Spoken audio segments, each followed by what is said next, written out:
Yo, what's going on, everybody? Welcome in to another episode podcast to talk about our favorite team, the Arizona Cardinals. Huge shout out to the people that are currently in the chat. We got Bacon Waffles, we got Michael, we got Jay, we got JMR. What's up, y'all? Appreciate you guys for tuning in. Today, we are talking about potential draft.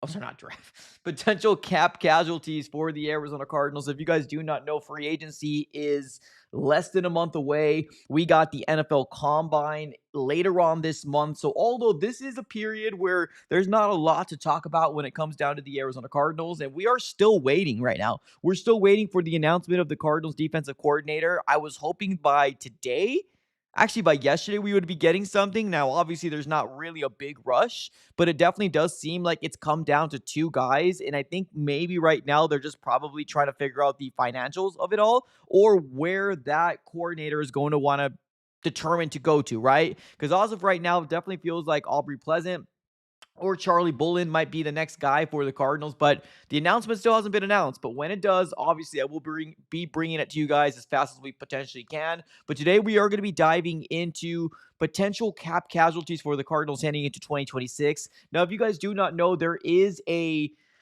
multiple different graphics out there already showing where the cap space is for the Cardinals as of right now. And where we are sitting at, we are probably around the 11th or 12th highest team in terms of the amount of cap space.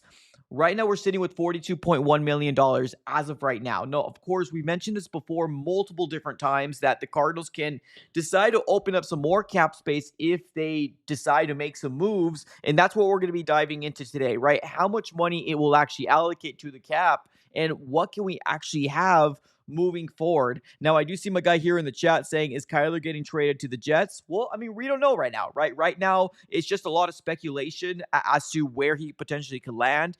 I myself do think he is going to try to be moved off myself, but that's just personal opinion, right? If the Cardinals do ride with them for one more year, let's see. I've said it multiple times. If Michael Fleur wants to keep him, then he wants to keep him. But as of right now, nothing has been official. We did release our first mock draft 1.0 that's already live on the channel. If you guys haven't checked it out, make sure you check it out and let me know where I went wrong. But basically, our first mock draft 1.0 after the Super Bowl, that's already live on the channel. But today I want to focus on the more business side of it all, right? The financial side of the NFL, right? Especially when it comes down to the Arizona Cardinals, because there was an announcement made that the base salary will be jumping from it's like 280 something million to like $300 million. That has already been assessed here per over the cap. And the Arizona Cardinals, with that bump or projected bump, we are set to be having somewhere upwards of about $42.1 million. Now, big questions out there, right? Is there any players that the Cardinals right now can be looking in terms of potentially re-signing back?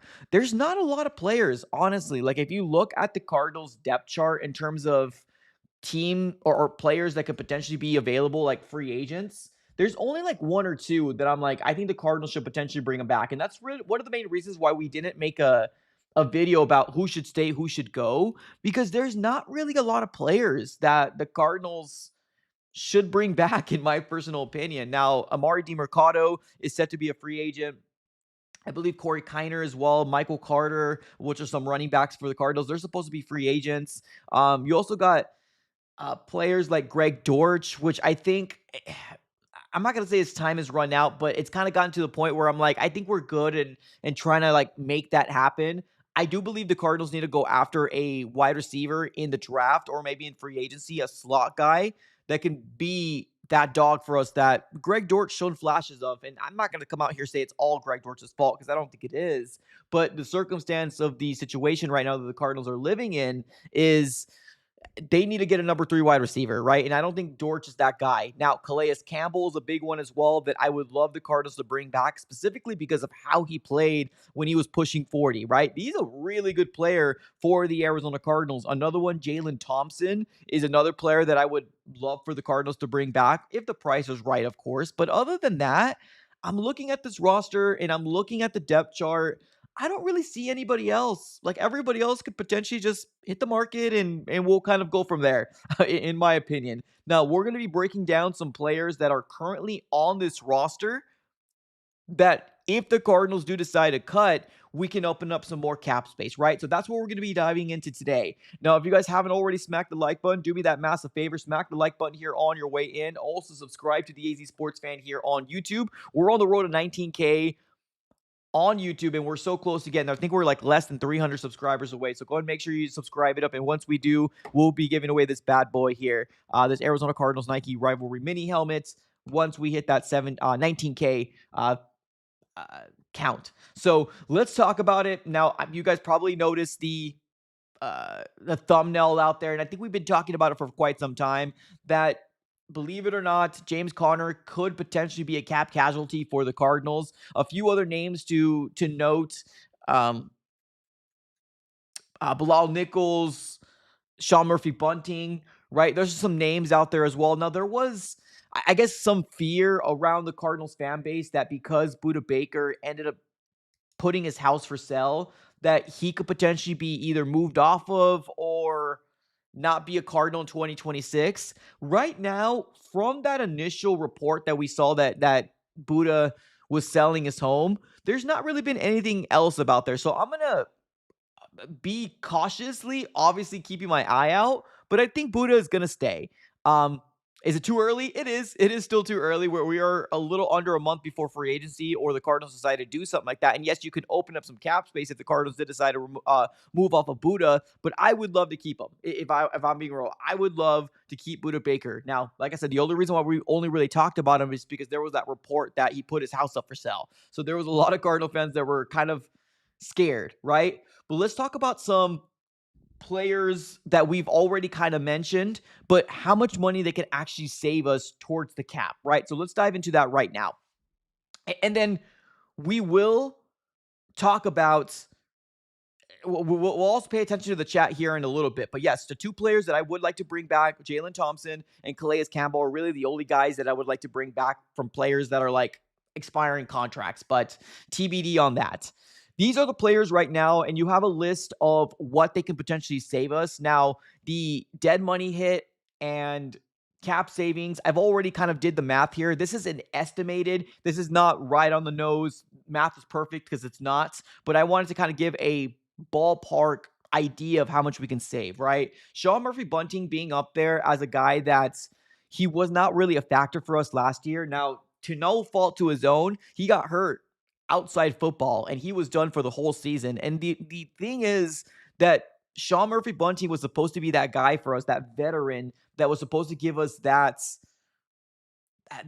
veteran mentality in the cornerback position, right? Got hurt outside football, was on IR for the remaining of the season. Now, I did see him in training camp. I did also see him on the sidelines for the Cardinals as well. Now, do they decide to keep him?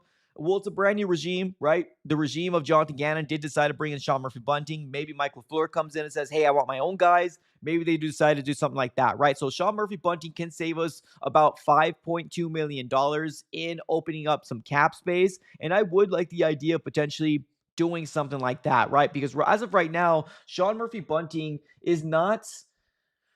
How old is he right now? He's 28 years old right now. He's 28. So when this next year comes around, he'll be 29.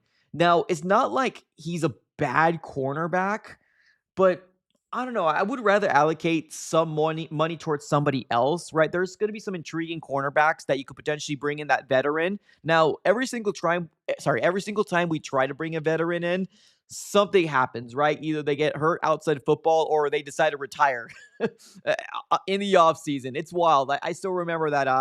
What was it? What's his name? Malcolm Butler. Was that his name? Malcolm Butler. Um, he was one of the big signings for the Cardinals. Yeah, Malcolm Butler, and he retired. Crazy stuff, man. Just crazy stuff. But yeah, Sean Murphy Bunting could definitely be a cap casualty. We save upwards of about $5.2 million. James Conner being another one as well. James Conner is pushing, what is he, 30 years old already? Let's see here.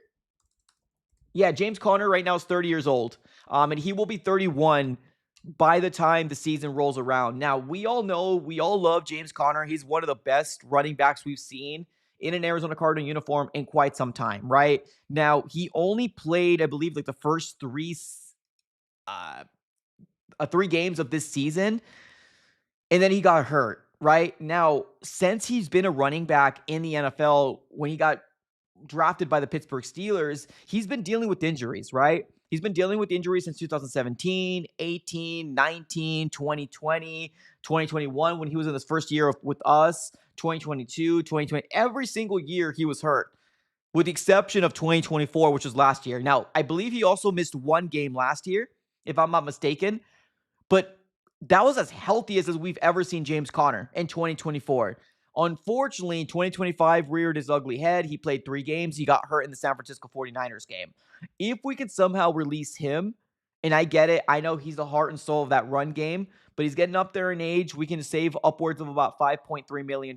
And that is including the dead money hit, right? So I end up doing the math. So if you look at over the cap, it does say that we save more, but I try to do the math between dead money hit and as well as cap space. So it's approximately about $5.3 million that we can save for James Conner. So with those two players, that's $10 million, right? So from the $42 million, you're not thinking about 52 million, right? Now, Bilal Nichols, good God. I'm not going to really talk about too much about Bilal Nichols. Now, if Justin Jones was still on this roster, it would be the same situation.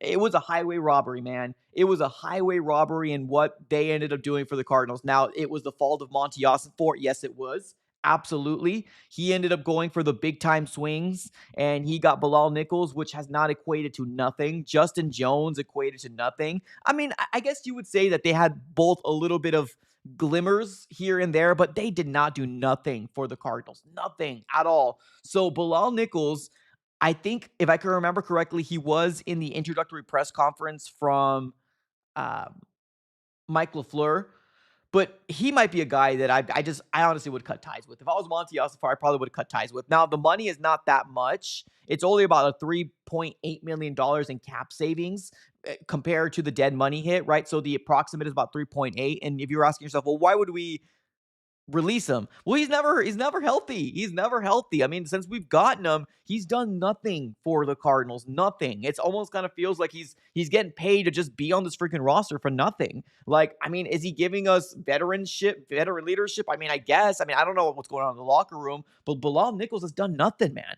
Absolutely nothing. So, with that being said, you already have about $14 million in open up cap space, right? So you got Sean Murphy Bunting, James Conner, and Bilal Nichols. Now, here's one that I just came to find out about a couple days ago. Now, I'm not going to be in the camp of, oh, you need to release Dalvin Tomlinson. You need to do it right now. No, I'm not in that boat. But I wanted to bring it to your guys' attention that if the Cardinals were to go to this direction, this would save the most amount of money. Now, do I like Dalvin Tomlinson? I do. Right when we signed him, I was really excited. I was like, man, this is going to be the guy that's going to help us stop the run up the middle. He's going to be bringing in the beef, but he really didn't.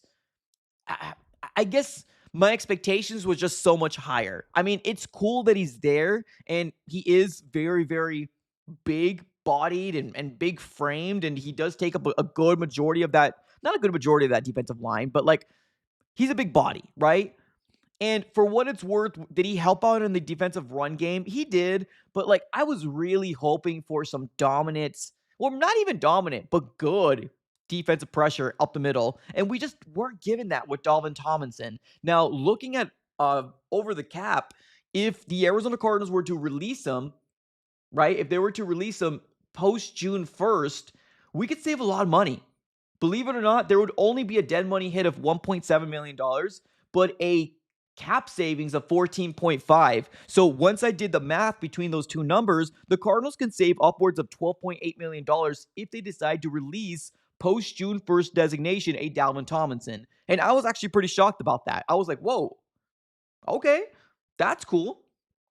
That's something that you should kind of keep your eye on, right? Because just alone with this one player, if the Cardinals decide to move off of him, that's almost, well, it almost equates with the three players that we talked about a little earlier that the Cardinals can save some money as well. But Talvin Tomlinson, man, if they were to do so, now do I expect them to be moved off of? Probably not, right? We're not going to move players or good football players because they didn't put up crazy sack numbers. No, I mean, if they're good football players, they probably will stay on this roster. But this is just another instance of another player that's making a lot of money that if the Cardinals were to move off of, it wouldn't be a shock to me, right? Because if the Cardinals wanted to go after a Brees Hall, they wanted to go after another veteran cornerback, if they wanted to go after an offensive lineman, right? You can use all the cap space you potentially can, right? Because yes, free agency is known as fool's gold. And although you look at $42 million, you say, okay, we can get 3 or 4 players. I mean, if you go for a top tier player, that can easily take half that cap space, right? And if you go for 2 good players, that can take half that cap space, or maybe 3/4 of that cap space. So you got to be very, very smart with the way that you're spending the money. And that's the reason why I'm talking about this potential open. The Chargers, $83.5 million in open cap. The Jets, $83.2 million in open cap. And guess what? The Raiders and the Jets are both sitting in front of us in the draft. The Cardinals are sitting with the 3rd overall pick. And it's just night and day difference between the cap space they have and what we have, right? Now, if you take a look at this graphic, Kyler Murray is down there, right? Kyler Murray, if he gets moved off of via trade, I want to be very specific, via trade, because if he gets released, that doesn't help us out one bit at all. Like, the only thing that helps us out is that we don't have to worry about a guaranteed salary hitting us in 2027. That's the only thing that it helps. The Cardinals need to trade him. They need to figure out a way to up his value, create intrigue with a lot of quarterback needy teams, and that's what they need to do, bar none. That's what they need to do. But look at the amount of money that if the Cardinals decide to trade away Kyler, how much it can open up. It's $30+ million. So from your $42 million you have now, you're now starting to talk about in the 70s, right? Because think about it. The Raiders don't have a franchise quarterback. Now, they thought they had one with Geno Smith. It didn't work out, but they had a really good contract that's not really affecting them very much. Now, the Jets, they don't have a franchise quarterback. They rolled with Justin Fields. It didn't work. They finished off with Tyrod Taylor and maybe Brady Cook here and there. It's just, they don't have a franchise quarterback. We do. We're paying a lot of money for a quarterback right now, and that's kind of the reason why you're seeing this big discrepancy in cap space. But if you do get rid of Kyler via trade, it's about $30+ million in open up cap space. And it just seems like a no-brainer to me, right? An absolute no-brainer. So these are the guys right here that if you wanted to open up some more cap space, I wouldn't be surprised if the Cardinals moved off of them via trade or via the just flat out cut post June 1st, right? Now, I don't think it's any shock that Bilal Nichols is here. I know some people might have some emotional attachments to James Conner. I don't think anybody has an emotional attachment to Sean Murphy Bunting. Dalvin Tomlinson, people are probably surprised that he's sitting there, but I just wanted to kind of open up your eyes to say, hey, if they did that, here we go, right? And then you got Kyler Murray on the other side, right? That can open up some lot of money if the Cardinals were to do that via trade, right? Via trade.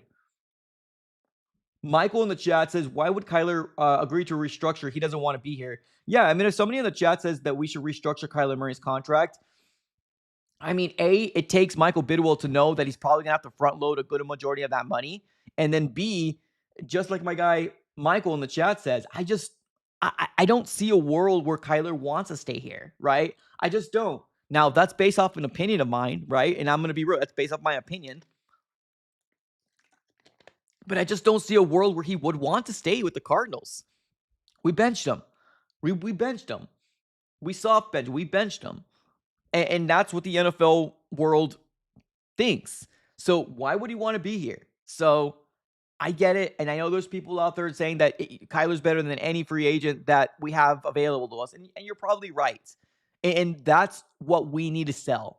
As a Cardinals fan base and a Cardinals front office, that's what they need to sell. That Kyler has more upside and better than any of these free agent quarterbacks that they can potentially poach, right? He's better than Derek Carr. He's better than Malik Willis, right? At least proven more.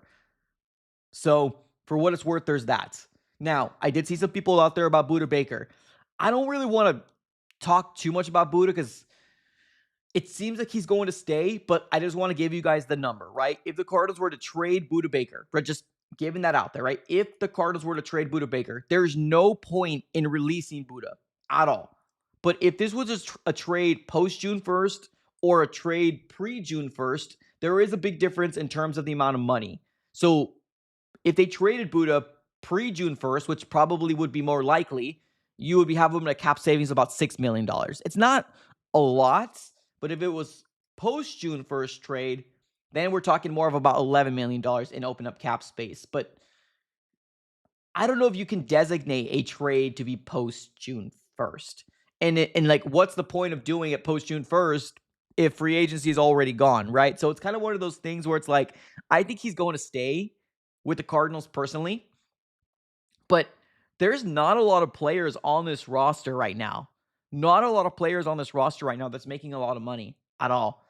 It's Kyler Murray. Right now, Kyler Murray is the top paid player on this roster, and nobody's even close to touching the cap hit that Kyler Murray is getting paid right now. If you don't believe me, let's take a look at this over the cap here real quick so we can go ahead and be on the same page. Check this out. This is per over the cap. Let me move my, there we go. So check this out. Kyler Murray, cap hit of $52 million. The next player that's getting at least the closest to that is Buda Baker with 19.2. That's it.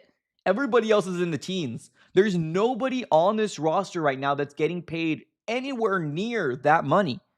Nobody on this roster right now. So that's kind of what's holding us back.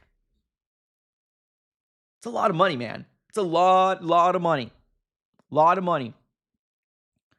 So let's take some comments here. We got K1. We got K1 in the chat says Buda has to stay. I do want Buda to stay, honestly.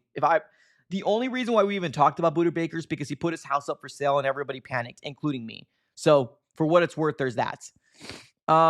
Lord in the chat says we need to cut ties with Buda. He doesn't create turnovers. Honey Badger was let go and he made a difference.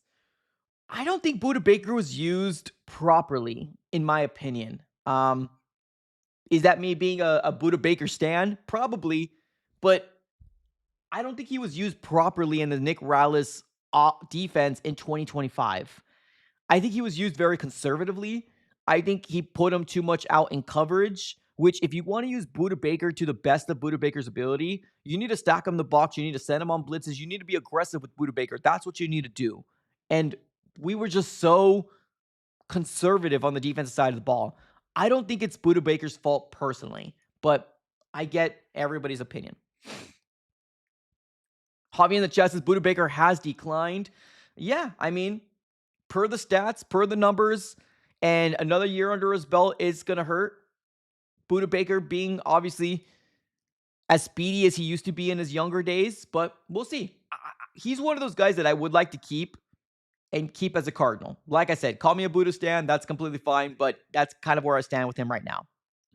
We got JMR in the chat says, I'm tired of the narrative. Let's keep tanking for a quarterback. We've done it so many years to get screwed. Yeah, 100%. 100%. 100%. Here's my thing. Here's my thing with this whole tank. And I've been covering this team for what? We're going on 8 years now, right? We've been covering. I've heard it all. And the unfortunate nature is that a lot of those people that were saying to me, we need a tank for A, B, or C, or D, E, or E, F, G, whoever they wanted to tank for, a lot of those people aren't on this channel anymore for whatever reason. Maybe they stopped being a Cardinal fan. Maybe they stopped believing in the tanking mentality. I don't know, whatever the situation is. But that was a reoccurring theme when things went upside down for this Cardinals organization. And I've said this plenty of times. I don't want to tank. I don't want to tank. I don't like it. I don't like the mentality. But the people that hated, I'm not going to say hated me, but like they outweighed my voice when I said I don't want to tank because, oh, Marvin Harrison Jr., oh, potential quarterback, right? Like they outweighed it because they're like, oh, it's the best net. No, it's not. Tanking is terrible for organizations. It's not a good thing at all. And it doesn't work for us ever. When has it ever worked, right? We tanked for Marvin. Look it. Look where we're at with Marvin Harrison Jr. Michael Wilson's the best wide receiver right now on this freaking roster, and it's not even close right now. Now, I hope Marvin Harrison Jr. gets better 100%. I need him to get better for my jersey purchase and for my own sanity. I need him to get better. And because I want him to be a staple point in this offense. But let's call it like it is. Tanking doesn't work for us. We need to win. We need to start winning. Now, whether that's Malik Willis, if they really truly believe in him, cool. Okay, awesome. If you get rid of Kyler by trade, that makes it more realistic for us to get a Malik Willis. Because right now, if you have Kyler and you release him, you can't sign Malik Willis and outbid anybody. Now, I want to be very clear. I don't want to pay Malik Willis a lot of money. I don't. If it's one of those things that his value is reasonable, then of course I would be in play for Malik Willis. But it's very, very unrealistic if you just flat out release Kyler. You need to trade him. You need to trade him. But also, even if you get Malik Willis, draft a freaking quarterback. It doesn't have to be, it's obviously not in the first round. You can't get Mendoza, but draft a freaking quarterback, whether it's Beck, Ty Simpson falls to you, if Chambliss declares, if you're interested in an Aller, right, or Nussmeier that was an MVP for the Senior Bowl this year, whatever you want to stand in, yes, I agree. I don't like the tanking mentality. I really don't. I think it's very, very crap mentality. Crap mentality. Malik would be a prove-it contract. If that's the case, then I'm game. If that's the case, then I'm game. 5 in the chat says Kyler just hasn't had a good coach. But how many times do we have to say that? Like, right? That's kind of where I am with the whole Kyler Murray conversation right now.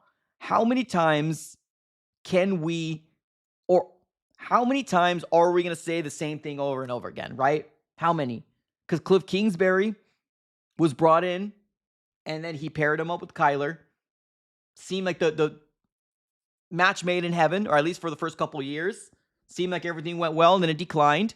And then you brought in Gannon because you don't want Kyler to get hurt. You don't want him to play Superman. And he himself said that he was happy that he doesn't have to play Superman because this was a run game offense, or this was a run heavy offense. He approved and signed on the fact that the Cardinals were going to shift.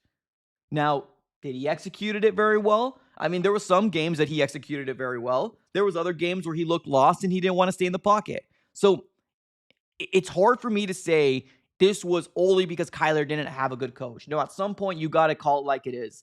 Kyler Murray did not do what we thought he was going to do with the first overall pick, and vice versa. Did the Cardinals not put him in the plan to succeed? I mean, depending on who you ask, to me, I don't think we made all the right choices, right? And I've been very critical on the choices that were made. I'm going to be real. I was very critical on choices that were made from the Keim days to Monty's days, right? But did they try to bring him in people? They did. They did. You brought in Hop. You brought in AJ Green. You drafted Marv. You brought in Paris Johnson. Now, yes, CeeDee Lamb was a big whiff, and I agree with that. I wanted CeeDee. I didn't want Isaiah Simmons. Well, I did want him, but it was always CeeDee Lamb for me. That was better. But yeah, the Cardinals made mistakes, but they tried. They tried.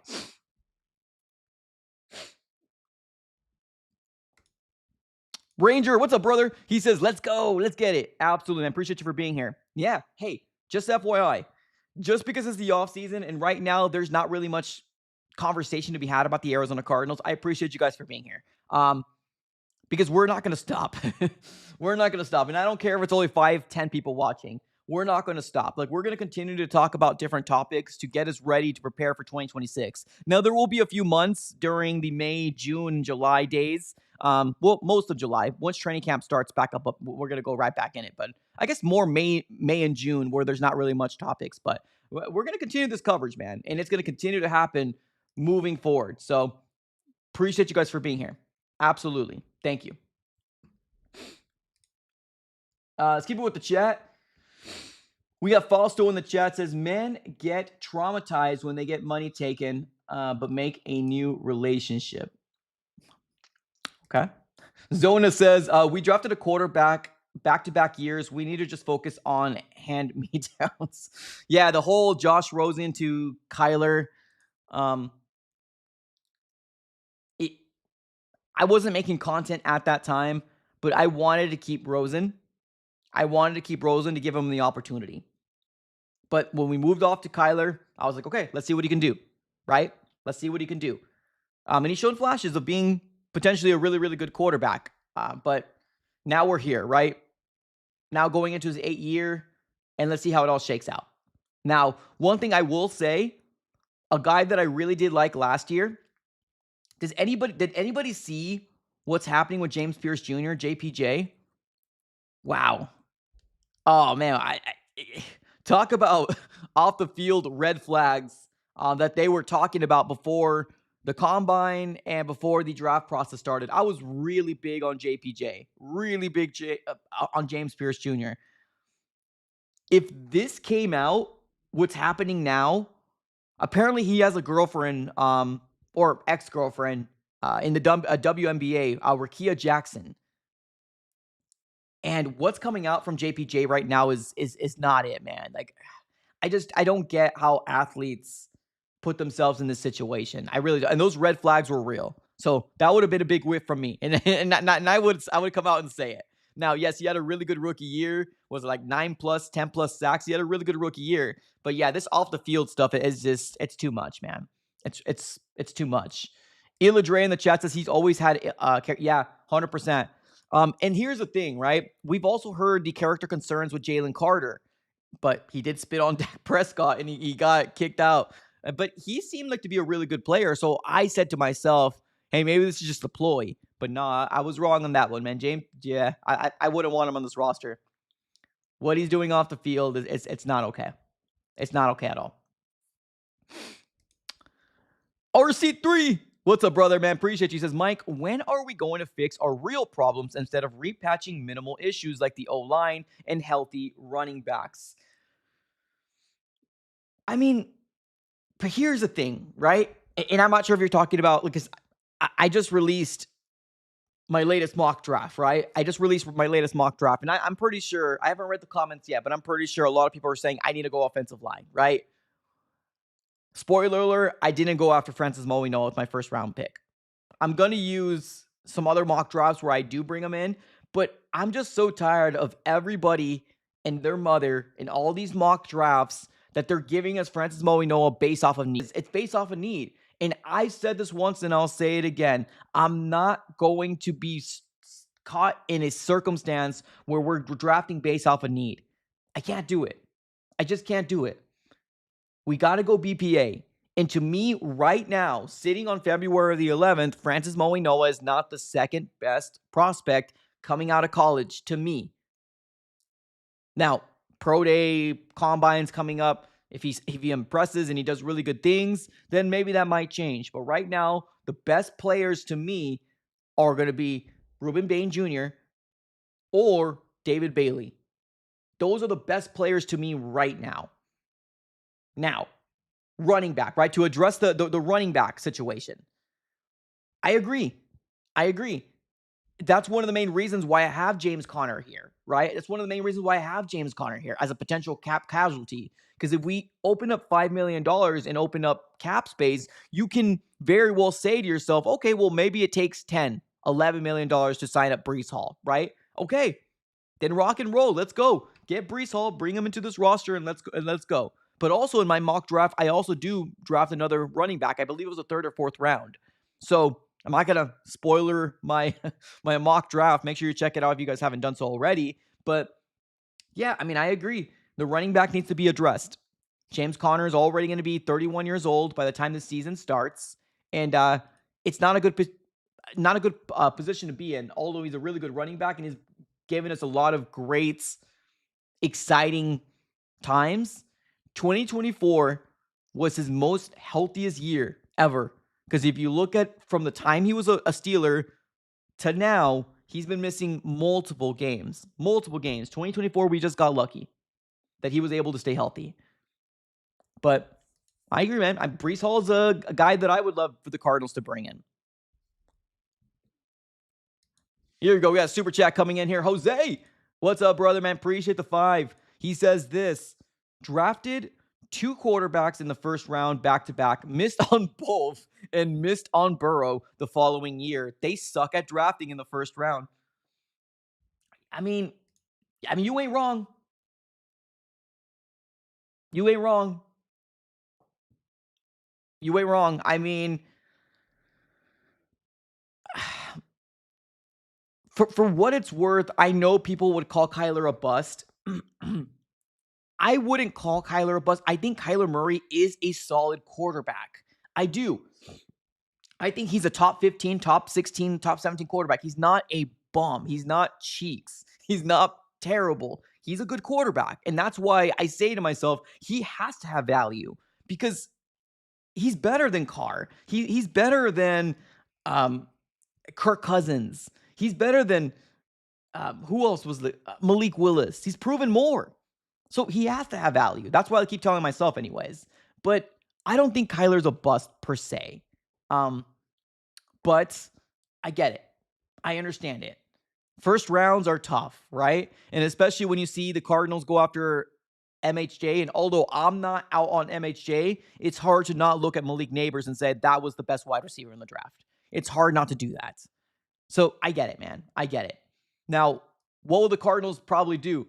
The Cardinals will probably go after Francis Mauigoa because that's what everybody wants. They probably go to Francis Mauigoa, which I wouldn't be mad at, right? I wouldn't be mad at. But on the other side of the coin, best player available, man. Best player available. Julio in the chat says, who is your comp for Bane? That's a good question. I don't know if I actually have a comp for Bane.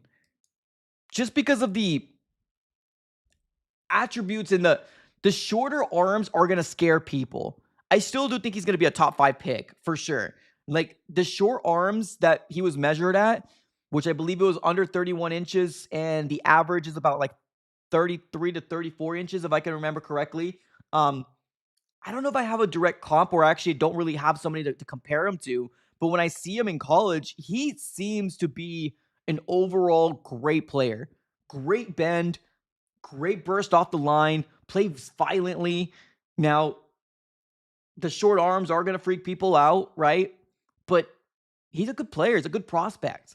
Very good prospect. I don't think I would compare him to, or I wouldn't put him in the same boat as Will Anderson Jr., right? Because Will Anderson Jr., I was sold on, specifically when Jalen Carter went, had those off the field issue. I was like, okay, Jalen Carter, you did that. We're probably not going to get you. Will Anderson, you're my dude, right? You're going to be the guy at the 3rd overall pick. Cardinals didn't do that, right? And now this is not me saying Paris Johnson Jr. is a bad pick, because it's not. It's a good pick. But Will Anderson Jr. was elite. Is elite.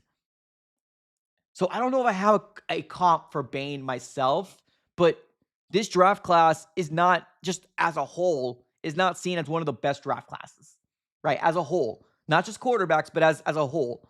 So it's tough, but I still think he's a really good prospect. RC3 with another 2. He says this, I like Bailey over Bane and a late right guard gem over Francis Mauigoa. I like this. And I agree. I'm so conflicted with Bailey or Bane. Now, I seen something out there. Now, I need to do a little more research.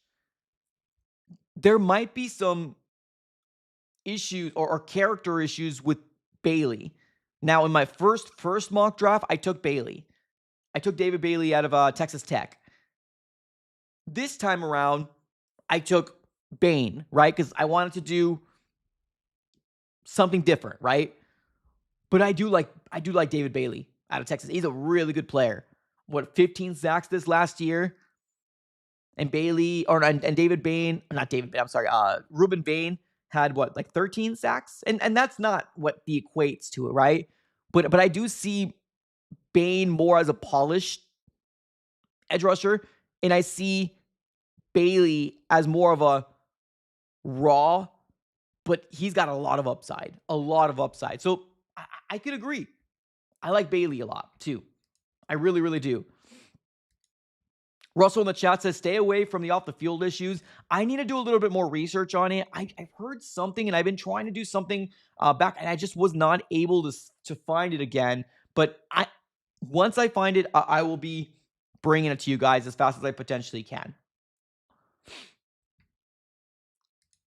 Julio in the chat says his short arms are scaring a lot of people. Oh, facts. It's very, very, very factual. Jose in the chat says, kind of reminds me of Brian Burns. I don't know about... That's fair. That's fair. That's fair. Character issues. I don't want no James Pierce Jr. situation here. I remember when Mike was high. I was high on him, 100%. And I literally, I said that a little earlier in the stream. Although James Pierce Jr. had a really good rookie year, and I've said it multiple times, even after we drafted him, that I was like, oh, we should have gone after James Pierce Jr. The things that are coming out right now about JPJ, it's not it, man. I do not want him on the roster. Now, of course, I was not able. I don't know what the character issues were. All we know is that there was red flags about his character concerns. But you're 100% right. That would be one that I would have whiffed because although his rookie year on paper was good, who knows how long he will actually stay in the NFL with these type of allegations coming out? Hell no. I got a daughter myself. Hell no. Right? That's not acceptable. So yeah, I'm right there with you, man. That definitely might be one on me where might have whiffed on it because, like I said, per the stats, looks really good. But yeah, that ain't it. That ain't it. RC3 in the chat says, they said that about Carter and look at him. I mean, Carter did spit in the face of Dak Prescott and he was kicked out of that game. So that's where I was like leaning on to, right? So I did hear the character concerns that happy with JPJ as well, but that was my first thought as well. Well, Jalen Carter had that and he came out to be fine. He came out to be a real good beast of a player for the Eagles.